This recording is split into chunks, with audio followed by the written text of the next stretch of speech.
ازيكم عاملين ايه؟ يا رب تكونوا بخير. وهكمل معاكم شرح منتجات لاروش بوزيه.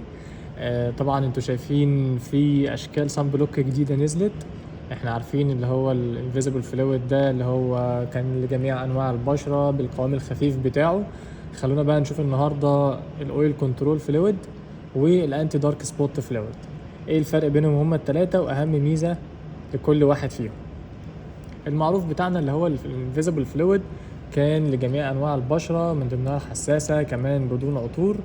ده خلاص احنا كلنا حافظينه، يعني مفيش اي فيه حاجه مميزه. ولكن الاويل كنترول هو اللي فارق عنه في حاجه، ان هو في ماتيفاينج ايجنت، يعني في مواد بتمتص الدهون الزايده على البشره، فبتدي بتمنع ظهور اللمعه لاصحاب البشره الدهنيه.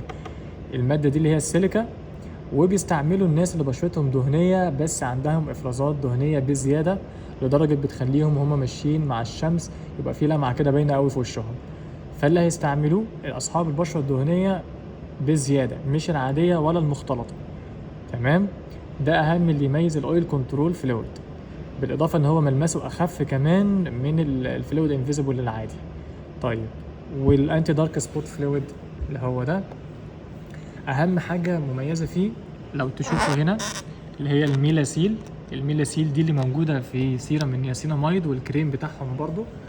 ودي براءه اختراع للاروش بوزيه، مكونه من بعض المواد شغاله على تفتيح الاثار الحبوب والتصبغات الخفيفه اللي في البشره. فاللي بيستعملوه اللي هم اوريدي بياخدوا علاج للتصبغات، سواء سيرامات بيستعملوها كروتين ليلي، وعايزين في النهار ياخدوا سان بروتكشن مناسب لبشرتهم، وفي نفس الوقت يسبورت مع العلاج، يساعد العلاج اكتر ان هو يدي نتائج سريعه وفي وقت قصير. ودي كده اهم الثلاث فروقات اللي فيهم. العادي ده بتاع جميع انواع البشره، ده للبشره الدهنيه اللي بتفرز افرازات دهنيه زياده، وده للناس اللي عندها اثار حبوب وتصبغات وماشيين على روتين وبيحتاجوا حاجه الصبح تكمل لهم العلاج بتاعهم. اتمنى يكون الفيديو واضح والشرح بسيط. نسيت اقول لكم حاجه، ده كمان خالي من العطور وده خالي من العطور، لكن ده مش مكتوب عليه بصراحه ان هو خالي من العطور. كلهم فيهم نفس درجه الحمايه بالظبط، واليو في اي واليو في بي، وكلهم قوامهم خفيف، ولكن يعتبر ده هو اخف واحد فيهم عشان زي ما قلنا ان هو يمنع اللمعان على البشره. عشان تبقوا بس عارفين وانتوا رايحين تشتروا سان بروتكشن ان في حاجات نزلت جديده تناسبكم اكتر وتكمل معاكم العلاج اللي بتستعملوه، تكمل الروتين معاكم وتساعدكم تاخدوا نتائج في وقت قصير.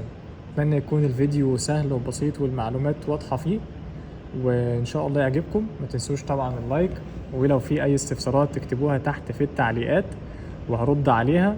ولو احتاجنا نعمل فيديو عن اي حاجه تانية ان شاء الله في التعليقات برضو هنعملها. اشوفكم على خير ومع السلامه.